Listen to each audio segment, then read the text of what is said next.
کو بتانے لگا ہوں، یہ عمل امام زمان اجل اللہ تعالی فرجہ شریف کا بتایا ہوا ہے۔ وہ فقہ الاسلام حسین نوری، ان کی 2 کتابیں ہیں امام زمان اجل اللہ تعالی فرجہ شریف کے بارے میں، ایک النجم الثاقب عربی میں اصل ہے، فارسی میں اس کا ترجمہ بھی ہوا ہے، دارالسلام بھی امام زمان اجل اللہ تعالی فرجہ شریف کے بارے میں ہے۔ اس میں اکثر وہ واقعات ہیں کہ جس میں غیبت کبریٰ کے دوران کن کن خوش قسمت مومنین کو امام کی زیارت نصیب ہوئی ہے۔ دارالسلام آپ دیکھ سکتے ہیں، شیخ عباس قمی کا جو کتاب مفاتیح الجنان ہے نا، اس میں شروع میں کچھ وہ سورے ہیں نا، سورہ الرحمن ہے، سورہ یاسین ہے، سورہ واقعہ ہے، سورے ہیں، اس کے بعد پھر وہ کچھ دنوں کی دعائیں ہیں، پھر تعقیبات، 2 قسم کی تعقیبات کا ذکر ہے۔ تعقیبات یعنی نماز کے بعد پڑھی جانے والی دعائیں ہیں۔ بعض تعقیبات ہیں جو 5 وقت کی نمازوں میں جو ان کو بجا لانے کا حکم ہے، مثلا تسبیح حضرت زہرا 5 نمازوں کے تعقیبات میں شامل ہیں۔ یہ دعائے وحدت جو الحمدللہ ہم پڑھتے ہیں، لا الہ الا اللہ الہ واحد ونحن له مسلمون،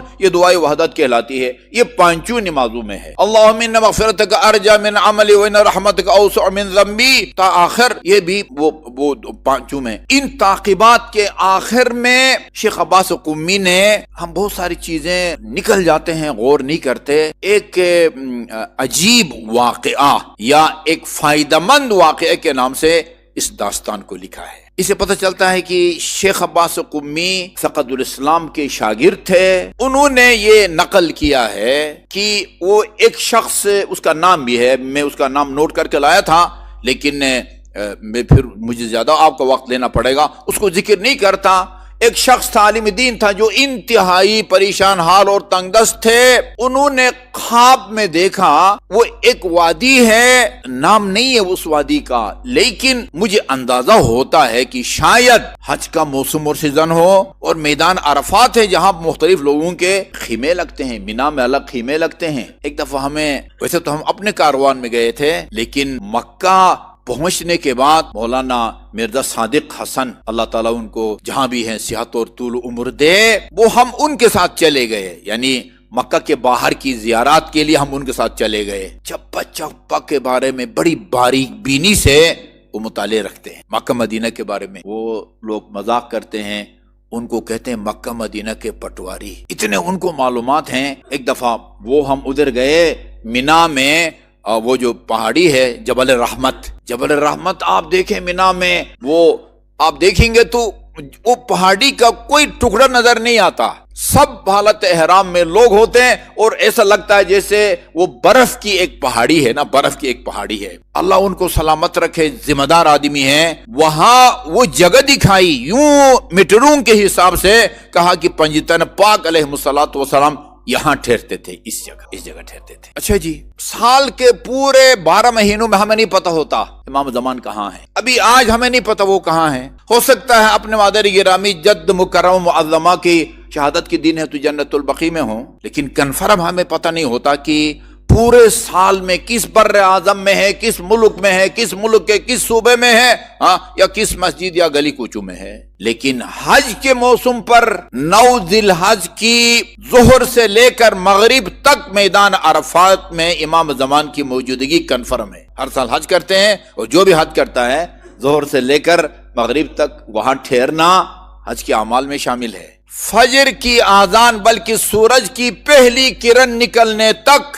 رات کے کسی بھی حصے میں پہنچ کے مزدلفہ میں آپ کی موجودگی کنفرم ہے۔ اس لیے میں ورکشاپوں میں کہتا ہوں کہ بھئی کیا پتہ ان مقامات پر بہت قریب سے آپ ان کے قریب سے گزرتے ہوں، یہ خود ایک معمولی سعادت نہیں ہے کہ قریب سے گزریں، کیا پتہ۔ یہ روایت میں لکھا ہوا ہے، وہ جس امام کو تم پورا سال تلاش کرتے ہو وہاں وہ تمہیں بھی دیکھتا ہے، تم اس کو بھی دیکھتے ہو، لیکن وہ تمہیں پہچانتا ہے، تم اس کو نہیں پہچانتے۔ یہ روایت کے الفاظ ہیں۔ اچھا جی، تو یہ غریب آدمی کہتے ہیں کہ میں نے وہ ایک وادی میں ایک خیمے کو دیکھا، اس خیمے کے اوپر چھوٹا سا قبہ سا بنا ہوا تھا، مجھے بتایا گیا کہ اس خیمے میں امام زمان اجل اللہ تعالی فرجہ شریف ہیں۔ میں ان کے پاس گیا اور جا کے اپنی مشکل بیان کی، فرزند پیغمبر بہت پریشان حال ہوں، یہاں کی زبان میں بے روزگار ہوں، بیوی بچے بہت ہیں، پتہ نہیں 5-6 بچے سکول جانے والے ہیں، درد بیان کیا۔ تو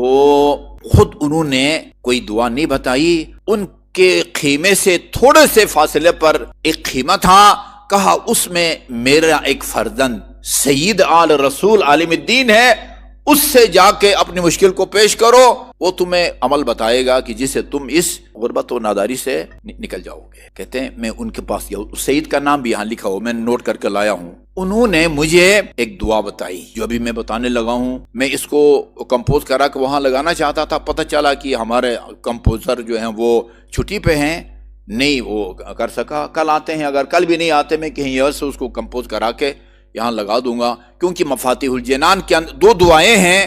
وہ پہلی دعا تو ہے، اس دن بھی بتائی تھی، جو دوسری دعا ہے وہ پوری نہیں ہے مفاتیح کے اندر۔ شروع کے دو جملے ہیں، اور علی العظیم تک پڑھو۔ یہ علی العظیم تک ہر کسی کو پتا نہیں ہے، وہ علی العظیم تک جو ہے وہ میں اپنے موبائل میں اس کو کر کے وہ لایا ہوں۔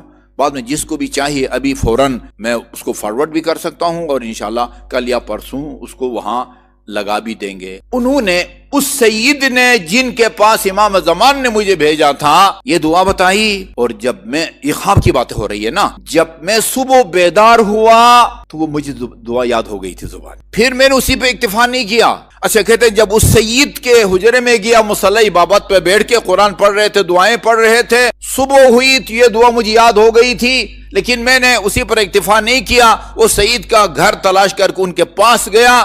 جب ان کے پاس پہنچا، اسی حالت میں تھے جس حالت میں میں نے خواب میں ان کو اپنے خیمے میں دیکھا۔ مجھے دیکھ کے وہ، ابھی آپ پڑھیں دیکھیں، مفاتیح الجنان الحمدللہ اردو میں ترجمہ ہے، مجھے دیکھ کے مسکرائے، اور مجھے ایسا محسوس ہوا کہ ان کو سب ماجرا کا پتہ ہے۔ اور وہ صبح کی نماز کے بعد بہت مختصر ہے، بہت مختصر ہے، لیکن ایک جملہ اس کا اتنا وزنی ہے کہ ہر کوئی اس کا متحمل نہیں ہو سکتا۔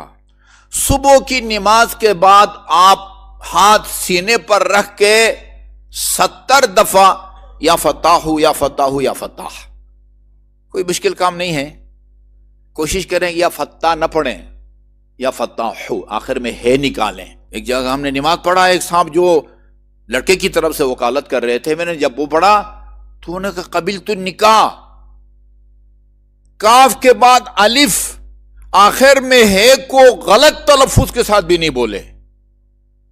وہ بعد میں کچھ علماء بیٹھے ہوئے تھے، انہوں نے کہا صاحب یہ تو غلط ہو گیا۔ اور میں نے کہا ابھی شور مت مچاؤ، میں اس کا بندوبست کر لوں گا۔ بعد میں سب کھانا وانا چلے گئے نا، تو پھر میں نے، لڑکی کی وکالت تو میرے پاس تھی ہی، پھر لڑکے کے پاس گیا میں، اس کو بلکہ اپنے بات بلا کے کہا کہ ماجرا یہ ہے، تم جو ہے نا مجھے اپنا وکیل بناؤ، میں دوبارہ پڑھنے لگا ہوں۔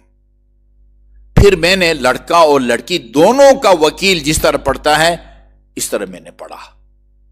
یا فتح اگر آخر میں دو چشمے ہے کے ساتھ پڑھیں گے پھر یہ نسخہ صحیح نہیں ہوگا۔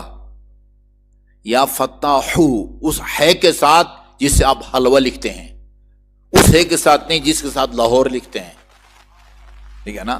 یا فتح 70 مرتبہ۔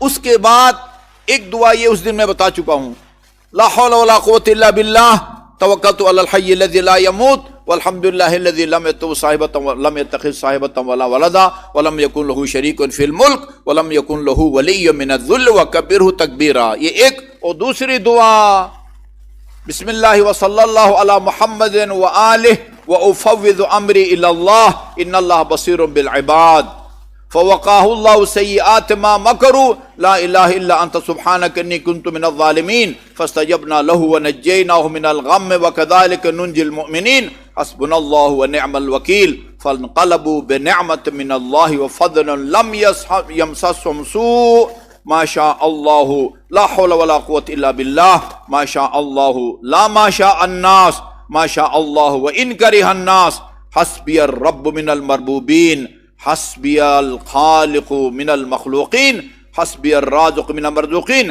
حسبی اللہ من هو حسبی حسبی من لم یزل حسبی وهو رب العرش العظیم۔ یہ دوسری دعا کا میں آپ کو ترجمہ سناتا ہوں تاکہ اس کی اہمیت کا جو ہے نا اندازہ ہو جائے۔ مفاتیح کا وہ نسخہ بھی یہاں ہوگا جہاں دعاؤں کا ترجمہ بھی ہے۔ اس میں بہت سارے جملے قرآنی آیات سے لیے ہیں امام زمان اجل اللہ تعالیٰ فرجہ شریف سے۔ سب سے پہلے جو ہے بسم اللہ و صلی اللہ علیہ محمد و آلہ، اللہ تعالیٰ بسم اللہ ہے، پھر محمد اور آل محمد صلوات ہے، افوض امری الی اللہ ان اللہ بصیر بالعباد، یہ قرآن کی آیت ہے نا، میں اپنے تمام تر معاملات کو خدا کے سپرد کرتا ہوں، ان اللہ بصیر بالعباد، اللہ اپنے بندوں کے مسائل سے بابصیرت ہے، اس کو سب کچھ معلوم ہے، ان اللہ بصیر بالعباد فوقع اللہ سیئات ما مکروا، لوگوں نے جو مکر اور فریب کیا ان کی برائیوں سے اللہ تعالیٰ نے ان کو بچا لیا ہے، لا الہ الا انت سبحانک انی کنت من الظالمین، یہ وہ تسبیح ہے جو حضرت یونس نے مچھلی یا اژدہا کے پیٹ میں اس کو پڑھا تھا، اور قرآن کے اندر لکھا ہوا ہے یہ تسبیح اگر نہ پڑھتے حضرت یونس لا الہ الا انت سبحانک انی کنت من الظالمین، قیامت تک حضرت یونس مچھلی کے پیٹ میں رہتے۔ بعد دوسرے علماء نے لکھا ہے سجدے میں 400 مرتبہ لا الہ الا انت سبحانک انی کنت من الظالمین، یہ بھی فقر اور تنگ دستی سے نکلنے کے لیے بڑا مجرب نسخہ ہے، کوئی مشکل نہیں ہے، 20-25 منٹ سے زیادہ نہیں لگتا، اس کو وہ تسبیح ہے یونسی کہتے ہیں، چونکہ حضرت یونس نے مچھلی کے پیٹ میں پڑھا تھا لا الہ الا انت سبحانک انی کنت من الظالمین۔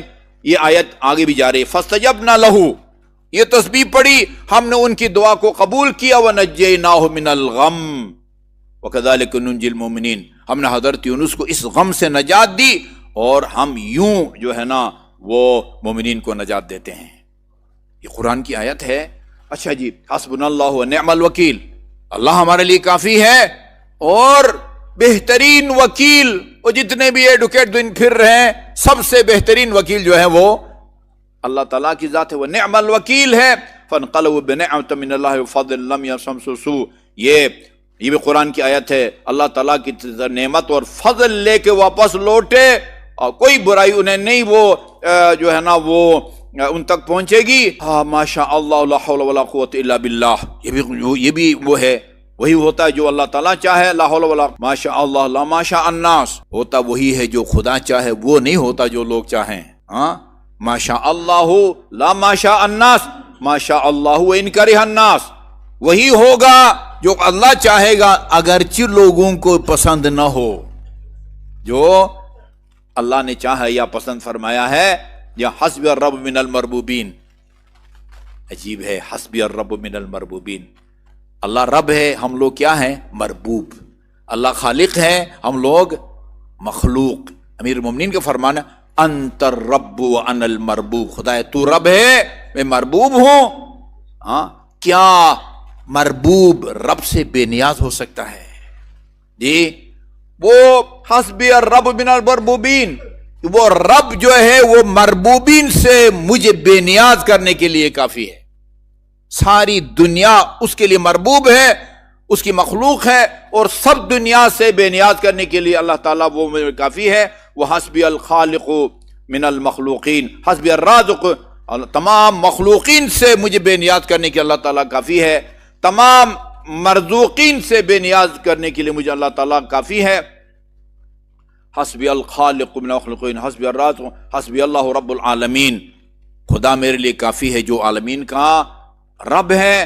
حسبی من ہوا حسبی، یہ چند جملے 3 سطر اور بھی ہیں صبح کی نماز کے بعد، ٹھیک ہے جی، یعنی اس کے نتیجے میں اگر آپ کو نوکری نہیں بھی ملتی نا، خود یہ ذکر اتنا پربرکت ہے کہ آپ کی زندگی میں اور انجام بخیر ہونے میں ایک مؤثر کردار ادا کر سکتا ہے یہ عمل۔